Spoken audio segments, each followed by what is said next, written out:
Hi hello welcome back to എജിയർ family by ലോർ ഓർഗാനിക്കിൻ്റെ പുതിയൊരു വീഡിയോയിലേക്ക് സ്വാഗതം. ഇന്ന് നമ്മൾ ഫേസ് വാഷ് ആയിട്ടാണ് വന്നിരിക്കുന്നത്. മഞ്ചിഷ്ടയുടെ ഫേസ് വാഷാണ് കേട്ടോ ചെയ്യാനായിട്ട് പോകുന്നത്. അപ്പോൾ ഈ ഒരു ഫേസ് വാഷ് എങ്ങനെയാണ് മേക്ക് ചെയ്യണത്, ഇതിൻ്റെ മെഷർമെൻറ്റും കാര്യങ്ങളും എങ്ങനെയാണെന്നൊക്കെ കറക്റ്റായിട്ട് ഇതിലും പറയുന്നുണ്ട്. അപ്പോൾ എന്തായാലും ഒട്ടും സമയം കളയുന്നില്ല, നേരെ നമുക്ക് വീഡിയോയിലോട്ട് പോകാം. ഫേസ് വാഷ് ഉണ്ടാക്കാനായിട്ട് നമ്മൾ മഞ്ചിഷ്ടയുടെ സ്റ്റെമ്മാണ് എടുത്തിരിക്കുന്നത്. ഇതിൻ്റെ പൗഡർ ആണെങ്കിലും യൂസ് ആക്കാവുന്നതാണ് കേട്ടോ. ആ ഒരു സ്റ്റെമ്മ് നമ്മൾ നല്ല രീതിയിലൊന്ന് കഴുകി വെള്ളം പോകാനായിട്ട് ഇതുപോലെ വെച്ചിട്ടുണ്ടായിരുന്ന അരിപ്പയിൽ, എന്നിട്ട് നമ്മുടെ ഒരു പാത്രത്തിലോട്ട് ഇട്ട് കൊടുക്കുകയാണ് കേട്ടോ. പൗഡറാണ് യൂസ് ആക്കണമെന്നുണ്ടെങ്കിലും ഈ ഒരു സെയിം രീതി തന്നെ ചെയ്യാവുന്നതാണ് കേട്ടോ. എന്നിട്ട് അതിലേക്ക് ഇത് DM വാട്ടറാണ്, മിനറലൈസ്ഡ് വാട്ടർ അല്ലെങ്കിൽ അയോണൈസ്ഡ് വാട്ടർ എന്ന് പറയും. നമ്മളിപ്പോൾ സോപ്പ്, ഷാമ്പൂ, ഫേസ് വാഷ് ഇങ്ങനത്തെ ഐറ്റംസ് ഒക്കെ ചെയ്യുമ്പോൾ ഒരു കാരണവശാലും ടാപ്പ് വാട്ടർ യൂസ് ആക്കരുത് കേട്ടോ. DM വാട്ടർ വേണം ഉപയോഗിക്കാനായിട്ട്. അങ്ങനെ DM വാട്ടർ നമ്മളൊരു മഞ്ചിഷ്ടയുടെ സ്റ്റെമ്മിലോട്ട് ഒഴിച്ചു കൊടുത്തിട്ടുണ്ട്. ഇനി ഇതൊന്ന് ചൂടാക്കി എടുക്കേണ്ടതായിട്ടുണ്ട് കേട്ടോ. അപ്പോൾ നമ്മളത് അടുപ്പത്ത് വെച്ച് അതിൻ്റെ ഒരു വെള്ളം ഒന്ന് വറ്റിച്ചെടുക്കേണ്ടതായിട്ടുണ്ട്. ഫ്ലെയിം ഒരു കാരണവശാലും കൂട്ടി വെക്കരുത് കേട്ടോ. ലോ ഫ്ലെയിമിലിട്ട് വേണം തിളപ്പിച്ചെടുക്കാനായിട്ട്. അങ്ങനെ കുറച്ച് നേരമൊക്കെ കഴിഞ്ഞപ്പോഴേക്കും നമ്മുടെ ആ ഒരു മഞ്ചിഷ്ടയുടെ കളറൊക്കെ നന്നായിട്ട് ആ ഒരു DM വാട്ടറിലോട്ട് ഇറങ്ങിയിട്ടുണ്ട്. നല്ല ഒരു കളറിലാണ് കേട്ടോ നമ്മുടെ ഒരു വാട്ടർ ഇപ്പോൾ വന്നിരിക്കുന്നത്. ഇനി ഇതൊന്ന് വെള്ളമൊക്കെ അത്യാവശ്യം വറ്റിയിട്ടുണ്ട്. വറ്റിയതിന് ശേഷം നമ്മൾ ഫ്ലെയിം ഓഫ് ചെയ്തിട്ടുണ്ട് കേട്ടോ. ഇനി ഇതൊന്ന് ചൂടാറാനായിട്ട് മാറ്റി വയ്ക്കുകയാണ്. ചൂടാറിയതിന് ശേഷം ഇതൊന്ന് അരിച്ചെടുക്കേണ്ടതായിട്ടുണ്ട് കേട്ടോ. അങ്ങനെ അരിച്ചെടുത്ത ആ ഒരു മഞ്ചിഷ്ടയുടെ വാട്ടറാണ് കേട്ടോ. ഇതിപ്പോൾ എന്തോരം കിട്ടിയിട്ടുണ്ടെന്നുള്ളത് മെഷർ ചെയ്തിട്ടില്ല. പിന്നെ അതിന് ശേഷം എന്തെങ്കിലും നമ്മൾ വെയ്റ്റ് മെഷീനും അതിന് മുകളിലേക്ക് ഒരു പാത്രം വെച്ചിട്ടുണ്ട്. പാത്രത്തിൻ്റെ വെയിറ്റ് മൈനസ് ആക്കിയിട്ടുണ്ട്. അപ്പോൾ നമ്മൾ അതിലോട്ട് ഒഴിച്ചു കൊടുക്കുന്നത് സൾഫേറ്റ് ഫ്രീ ആയിട്ടുള്ള ഫേസ് വാഷിൻ്റെ ബേസാണ്. ബേസ് ഒരു 300 ഗ്രാമാണ് കേട്ടോ ആഡ് ചെയ്തിട്ടുണ്ടായിരുന്നത്. ഇനി അടുത്തതായിട്ട് നമ്മൾ ഈ ഒരു ബേസിലേക്ക് മഞ്ചിഷ്ടയുടെ വാട്ടറാണ് ആഡ് ചെയ്ത് കൊടുക്കാനായിട്ട് പോകുന്നത്. ഈ ഒരു മഞ്ചിഷ്ടയുടെ ബെനിഫിറ്റ് എന്ന് പറയുന്നത് മഞ്ചിഷ്ടയിൽ ആൻറ്റി ഇൻഫ്ലമേറ്ററി ആൻറ്റി ബാക്ടീരിയൽ ഗുണങ്ങളുള്ളത് കൊണ്ട് തന്നെ മുഖക്കുരു എന്നതിൻ്റെ പാടുകളൊക്കെ റെഡ്യൂസ് ചെയ്യാനായിട്ട് മഞ്ചിഷ്ട ഹെൽപ്പ് ചെയ്യുന്നുണ്ട്. അതുപോലെ തന്നെ സ്കിൻ നല്ല ഗ്ലോ ചെയ്യാനായിട്ട് മഞ്ചിഷ്ട ഹെൽപ്പ് ചെയ്യുന്നുണ്ട്. കൂടാതെ തന്നെ എക്സിമ, സോറിയാസിസ്, അലർജി പോലുള്ള പ്രശ്നങ്ങൾ, ഈ കരിവാളിപ്പുണ്ടല്ലോ, അതൊക്കെ റെഡ്യൂസ് ചെയ്യാനായിട്ട് മഞ്ചിഷ്ട വളരെയധികം നല്ലതാണ് കേട്ടോ.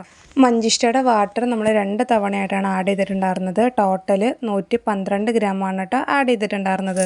ഇനി അടുത്തതായിട്ട് അതിലോട്ട് ആഡ് ചെയ്ത് കൊടുക്കാനായിട്ട് പോകുന്നത് അലോവേരയുടെ എക്സ്ട്രാക്റ്റ് ആണ്. ഈ ഒരു എക്സ്ട്രാക്റ്റ് നമ്മളൊരു 21 ഗ്രാമാണ് കേട്ടോ ആഡ് ചെയ്തിട്ടുണ്ടായിരുന്നത്. ഇനി അടുത്തതായിട്ട് നമ്മൾ ചേർത്ത് കൊടുക്കുന്നത് വെജ് ഗ്ലിസറിനാണ്. ഗ്ലിസറിൻ ഒരു 7 ഗ്രാമിൻ്റെ അടുത്ത് ഗ്ലിസറിനും ആഡ് ചെയ്തിട്ടുണ്ടായിരുന്നു കേട്ടോ. ഓരോരോ ഐറ്റം ചേർക്കുമ്പോഴും ടയർ അമർത്തിയിട്ടാണ് ചേർക്കുന്നത്. പിന്നെ അതിലോട്ട് വൈറ്റമിൻ ഇയുടെ ഓയിലും കൂടെ ആഡ് ചെയ്ത് കൊടുക്കുന്നുണ്ട്. ഓയിൽ ഒരു 5 ഡ്രോപ്സിൻ്റെ ഒക്കെ അടുത്ത് ആഡ് ചെയ്തിട്ടുണ്ടായിരുന്നു കേട്ടോ. അങ്ങനെ നമ്മളിപ്പോൾ ചേർത്തിട്ടുണ്ടായിരുന്നത് മഞ്ചിഷ്ടയുടെ വാട്ടർ ഒരു 112 ഗ്രാമിൻ്റെ അടുത്ത് ആഡ് ചെയ്തിട്ടുണ്ടായിരുന്നു. അതുപോലെ തന്നെ അലോവേരയുടെ എക്സ്ട്രാക്റ്റ് ഒരു 21 gram, veg glycerin 7 gram, vitamin ഇയുടെ ഓയിൽ ഒരു 5 ഡ്രോപ്സിൻ്റെ അടുത്തും ആഡ് ചെയ്തതിന് ശേഷം നമ്മൾ നല്ല രീതിയിൽ ഇതൊന്ന് മിക്സ് ആക്കി എടുക്കുന്നുണ്ട്. നമ്മളിപ്പോൾ കാണുമ്പോൾ ഭയങ്കര വെള്ളം പോലെയാണ് ഇരിക്കുന്നത്. പക്ഷേ ഇങ്ങനെ മിക്സ് ആക്കി കഴിയുമ്പോൾ അറിയാനായിട്ട് പറ്റും നല്ലൊരു തിക്കായിട്ട് നമ്മുടെ ഒരു മിക്സ് വരുന്നത്. ഇപ്പോൾ തന്നെ നോക്കിക്കുക, നല്ലൊരു തിക്നെസ്സിലാണ് നമ്മുടെ ഒരു കൂട്ടിപ്പോൾ കിട്ടിയേക്കണം കേട്ടോ. അപ്പോൾ നമുക്ക് ഈ ഒരു തിക്നെസ്സും മതിയെങ്കിൽ ഈ ഒരു രീതിയിൽ എടുക്കാവുന്നതാണ്. ഇപ്പോൾ നോക്കിക്കുക, നല്ലൊരു തിക്കായിട്ടാണ് ഇരിക്കുന്നത്. ഇല്ലാന്നുണ്ടെങ്കിൽ കുറച്ചും കൂടെ നമുക്ക് ആ ഒരു മഞ്ചിഷ്ടയുടെ വാട്ടർ ആഡ് ചെയ്ത് കൊടുക്കാവുന്നതാണ് കേട്ടോ. ഞാനിപ്പോൾ ഇതിലേക്ക് കുറച്ചും കൂടെ മഞ്ചിഷ്ടയുടെ വാട്ടർ ആഡ് ചെയ്ത് കൊടുക്കുന്നുണ്ട് കേട്ടോ. ഇതിപ്പോൾ ഒരു 7 ഗ്രാമിൻ്റെ അടുത്ത് മഞ്ചിഷ്ടയുടെ വാട്ടറും കൂടെ ആഡ് ചെയ്ത് കൊടുത്തിട്ടുണ്ട്. അപ്പോൾ ടോട്ടൽ 119 ഗ്രാം ആയിട്ടുണ്ട് കേട്ടോ നമ്മളിപ്പോൾ ചേർത്തിട്ടുണ്ടായിരുന്ന ഒരു മഞ്ചിഷ്ടയുടെ വാട്ടർ. വേണമെങ്കിൽ മാത്രം ആഡ് ചെയ്ത് കൊടുത്താൽ മതി കേട്ടോ. അപ്പോൾ ഇപ്പോൾ തിക്നെസ് ഈ ഒരു രീതിയിലാണ് വന്നിരിക്കുന്നത്. ഈ ഒരു രീതിയിലാണ് കേട്ടോ ഇപ്പോൾ എടുക്കുന്നത്. അങ്ങനെ നമ്മൾ നല്ല രീതിയിലൊക്കെ മിക്സ് ആക്കിയിട്ടുണ്ട്. ഇനി മിക്സ് ആക്കിയതിന് ശേഷം അതിലേക്ക് ലൈറ്റായിട്ടൊരു സ്മെല്ല് വേണമെങ്കിൽ സ്മെല്ല് ചേർക്കാവുന്നതാണ് കേട്ടോ. ഞാനിപ്പോൾ ഇതിലേക്ക് മസ്കിൻ്റെ സ്മെല്ല് ഒരു 2 ഗ്രാമിൻ്റെ അടുത്ത് ആഡ് ചെയ്തിട്ടുണ്ട്. പിന്നെ ഒരു 2 ഡ്രോപ്സ് നമ്മുടെ ചോക്കോ ബ്രൗൺ കളർ ആഡ് ചെയ്തിട്ടുണ്ട്. കൂടാതെ തന്നെ ഒരു 5 ഡ്രോപ്സിൻ്റെ ഒക്കെ അടുത്ത് പ്രിസർവേറ്റീവ് ആയിട്ടുള്ള ഫിനോക്സി എത്തനോളും ആഡ് ചെയ്തിട്ടുണ്ട്. ഓൾറെഡി ബേസിൽ പ്രിസർവേറ്റീവ് ആഡ് ആക്കിയിട്ടാണ് വരുന്നത്. എങ്കിൽ കൂടി കുറച്ച് പ്രിസർവേറ്റീവും കൂടെ ആഡ് ആക്കിയതിന് ശേഷം വീണ്ടും മിക്സ് ആക്കിയിട്ടുണ്ടായിരുന്നു കേട്ടോ. അങ്ങനെ മിക്സൊക്കെ ആക്കിയതിന് ശേഷം അതിന് മുകളിൽ ഇതുപോലെ ബബിൾസൊക്കെ പോലെ വന്നിട്ടുണ്ട്. ആ ഒരു ബബിൾസൊക്കെ റിമൂവ് ചെയ്യാനായിട്ട് കുറച്ച് നേരം നമ്മളതൊന്ന് റെസ്റ്റ് ചെയ്യാനായിട്ട് മാറ്റി വയ്ക്കുന്നുണ്ട് കേട്ടോ. നൈറ്റ് ഇരുന്നാണ് കേട്ടോ ഞാനിപ്പോൾ ഒരു ഫേസ് വാഷ് ചെയ്യുന്നത്. പിറ്റേ ദിവസമൊക്കെ ആകുമ്പോഴേക്കും അതിൻ്റെ ബബിൾസ് എല്ലാം പോയിട്ട് നല്ല ക്ലിയർ ആയിട്ട് നമ്മുടെ ഒരു ഫേസ് വാഷ് കിട്ടുന്നതായിരിക്കും കേട്ടോ. അപ്പോൾ എന്തായാലും പിറ്റേ ദിവസം കാണിച്ചു തരാവേ. അങ്ങനത്തെ നമ്മുടെ ഫേസ് വാഷ് ഇതിവിടെ റെഡി ആയിട്ട് വന്നിട്ടുണ്ട്. ബബിൾസ് എല്ലാം റിമൂവ് ആയിട്ട് വന്നിട്ടുണ്ട് കേട്ടോ. അപ്പോൾ നമുക്ക് ആ ഒരു ക്ലിം ഫിലിം എല്ലാം മാറ്റിയിട്ട് നമ്മുടെ ഒരു ഫേസ് വാഷ് നോക്കാം കേട്ടോ. നല്ല രീതിയിൽ നമ്മുടെ ഫേസ് വാഷ് വന്നിട്ടുണ്ട്. അപ്പോൾ അതിൻ്റെ കൺസിസ്റ്റൻസി ഈ ഒരു രീതിയിലാണ് വന്നിരിക്കുന്നത്. ഇപ്പോൾ കാണുമ്പോൾ തോന്നും ഭയങ്കര ലൂസാണ്, അത്രയ്ക്ക് ലൂസല്ല കേട്ടോ. ഇതൊരു മെഷറിംഗ് കപ്പിലോട്ട് മാറ്റുന്നുണ്ട്, ബോട്ടിലോട്ട് ഒഴിക്കാനുള്ള എളുപ്പത്തിനാണ് കേട്ടോ. ഇതിന് മുൻപ് നമ്മൾ മഞ്ചിഷ്ടയുടെ സോപ്പ്, അതുപോലെ തന്നെ മഞ്ചിഷ്ട ക്രീം, മഞ്ചിഷ്ടയുടെ ഓയിൽ ഇതൊക്കെ ചെയ്തിട്ടുള്ളതാണ്. അതുപോലെ തന്നെ ഫേസ് വാഷും ചെയ്തിട്ടുള്ളതാണ് കേട്ടോ. കറക്റ്റായിട്ട് അതിന് മെഷർമെൻറ്റും കാര്യങ്ങളെല്ലാം പറഞ്ഞിട്ടാണ് കേട്ടോ നമ്മൾ ഓരോ വീഡിയോയിലും ചെയ്തിട്ടുള്ളത്. അപ്പോൾ എന്തായാലും നമ്മുടെ ഒരു മെഷറിംഗ് കപ്പിലോട്ട് നമ്മുടെ ഫേസ് വാഷ് ഒഴിച്ചിട്ടുണ്ട്. അതിന് മുന്നേ ആയിട്ട് നമ്മൾ അതിൻ്റെ pH കൂടെ നോക്കേണ്ടതായിട്ടുണ്ട് കേട്ടോ. അപ്പോൾ നമ്മൾ pH സ്ട്രിപ്സ് ഇവിടെ പൊട്ടിച്ചെടുത്തിട്ടുണ്ട്. അതിലേക്ക് നമ്മുടെ ഒരു ഫേസ് വാഷ് കുറച്ച് അപ്ലൈ ചെയ്ത് കൊടുക്കുന്നുണ്ട് കേട്ടോ. അപ്പോൾ നോക്കാം കളറിൽ എന്തെങ്കിലും ചേഞ്ചസ് ഉണ്ടോ ഇല്ല എന്നൊക്കെ നോക്കാം കേട്ടോ.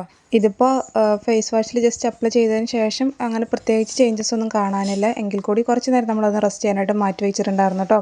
അങ്ങനെ ഇതേ നമ്മുടെ ഒരു pH സ്ട്രിപ്സ് കളറിൽ അങ്ങനെ പ്രത്യേകിച്ച് ചേഞ്ചസും കാര്യങ്ങളും അങ്ങനെയൊന്നും വന്നിട്ടില്ല. ഏകദേശം ഒരു 5നും 6നും ഇടയിലായിട്ടൊരു രീതിയിലാണ് വന്നിരിക്കുന്നത്. pH ഒക്കെ നോക്കിയതിന് ശേഷം പിന്നെ നമ്മൾ അടുത്തായിട്ട് നമ്മുടെ ഒരു ബോട്ടിലോട്ട് മാറ്റാനായിട്ട് പോവുകയാണ്. ഇത് 100 ml ബോട്ടിലാണ് കേട്ടോ വരുന്നത്. അപ്പോൾ നമ്മൾ ഇനി ബോട്ടിലോട്ട് മാറ്റാം കേട്ടോ. ഇപ്പോൾ നമുക്ക് ഈ ഒരു മഞ്ചിഷ്ടയുടെ സ്റ്റെമ്മിന് പകരം അതിൻ്റെ പൗഡർ ആണെങ്കിലും യൂസ് ആക്കാവുന്നതാണ്. ഈ ഒരു പൗഡർ നമ്മളിപ്പോൾ മഞ്ചിഷ്ടയുടെ സ്റ്റെം ചെയ്ത് അതേ രീതി തന്നെ ചെയ്താൽ മതിയാവും കേട്ടോ. പൊടി DM വാട്ടറിൻ്റെ വെള്ളത്തിലിട്ട് തിളപ്പിച്ചിട്ട് ആ ഒരു വാട്ടർ വെച്ചിട്ട് ചെയ്യാവുന്നതാണ്. അങ്ങനത്തെ നമ്മൾ ബോട്ടിലോട്ട് ഒഴിച്ചുകൊണ്ടിരിക്കുകയാണ്. ഈ ഒരു കൺസിസ്റ്റൻസിയാണ് കേട്ടോ നമ്മുടെ ഫേസ് വാഷിന് വരുന്നത്. അങ്ങനെ ആദ്യത്തെ ഫേസ് വാഷ് നമ്മൾ ബോട്ടിലാക്കി ഫില്ലാക്കിയിട്ടുണ്ട്. ഇനി അടുത്തതും അത് ഫില്ലാക്കി വെച്ചിട്ടുണ്ട് കേട്ടോ. അപ്പോൾ ഇത് മുഴുവനും ബോട്ടിലാക്കട്ടെ കേട്ടോ. ആക്കിയതിന് ശേഷം കാണിച്ചു തരാവേ. അങ്ങനത്തെ നമ്മൾ ഫേസ് വാഷൊക്കെ ബോട്ടിലാക്കി ഫില്ലാക്കിയിട്ടുണ്ട്. നമ്മൾ 300 ഗ്രാം ബേസാണ് എടുത്തിട്ടുണ്ടായിരുന്നത്. പക്ഷേ നമുക്കൊരു 135 ഗ്രാം കൂടുതൽ കിട്ടിയിട്ടുണ്ടായിരുന്നു കേട്ടോ. അപ്പോൾ അത് ഒരു 35 ഗ്രാമാണ് കേട്ടോ ചെറിയ ബോട്ടിലിൽ കാണുന്നത്. അപ്പോൾ ഇതാണ് നമ്മുടെ മഞ്ചിഷ്ടയുടെ ഫേസ് വാഷ് വരുന്നത്. ട്രൈ ചെയ്ത് നോക്കാൻ താല്പര്യമുള്ള കൂട്ടുകാരൊക്കെ തീർച്ചയായിട്ടും ട്രൈ ചെയ്ത് നോക്കുക. ഇതുപോലത്തെ ഫ്ലിപ്പ് ക്യാപ്പാണ് കേട്ടോ വരുന്നത്. ഇനിയുള്ള അടുത്ത പരിപാടി എന്താണെന്ന് വെച്ച് കഴിഞ്ഞാൽ നമുക്കിത് സ്റ്റിക്കറൊക്കെ ഒട്ടിച്ച് റെഡിയാക്കാനായിട്ടുണ്ട്. അപ്പോൾ നമ്മൾ സ്റ്റിക്കറൊക്കെ എടുത്ത് റെഡിയാക്കി വെച്ചിട്ടുണ്ട് കേട്ടോ. ഈ ഒരു രീതിയിലാണ് നമ്മുടെ സ്റ്റിക്കർ വരുന്നത്. ഇനി നമുക്കിത് ആ ഒരു സ്റ്റിക്കർ ഇതുപോലെ പൊളിച്ച് ഒട്ടിക്കുന്ന ടൈപ്പാണ് വരുന്നത്. നമുക്ക് ബോട്ടിലിൽ സെറ്റാക്കി എടുക്കാം കേട്ടോ. സ്റ്റിക്കറൊക്കെ നമ്മൾ തന്നെ റെഡിയാക്കുന്നതാണ്. അപ്പോൾ അതുപോലെ തന്നെ നിങ്ങൾക്ക് ആർക്കെങ്കിലും ഇതുപോലെ ഫേസ് വാഷുകൾ അല്ലെങ്കിൽ ഇതിൻ്റെ materials, soap making materials, lip ബാമിൻ്റെ മെറ്റീരിയൽസൊക്കെ വേണമെന്നുണ്ടെങ്കിലും മുകളിൽ കൊടുത്തിരിക്കുന്ന നമ്പറിൽ വാട്സപ്പ് മെസ്സേജ് ചെയ്യാവുന്നതാണ്. കോള് വിളിച്ചു കഴിഞ്ഞാൽ കിട്ടത്തില്ല കേട്ടോ. പിന്നെ അതുപോലെ തന്നെ നമ്മുടെ ഒരു കുഞ്ഞു വീഡിയോ ഇഷ്ടപ്പെട്ട് കഴിഞ്ഞെങ്കിൽ ഇനിയും സബ്സ്ക്രൈബ് ചെയ്യാതെ കാണുന്ന കൂട്ടുകാരൊക്കെ ഉണ്ടെങ്കിൽ വീഡിയോ ഇഷ്ടപ്പെട്ട് കഴിഞ്ഞെങ്കിൽ ഒന്ന് സബ്സ്ക്രൈബ് ചെയ്ത് സപ്പോർട്ട് ചെയ്യണം. കൂടാതെ തന്നെ ലൈക്കും അതുപോലെ തന്നെ ഹൈപ്പും കണ്ടും ചെയ്യണം. അപ്പോൾ എന്തായാലും ഇത്രയൊക്കെ ഉള്ളൂ. പുതിയൊരു വീഡിയോ ആയിട്ട് വീണ്ടും കാണാം.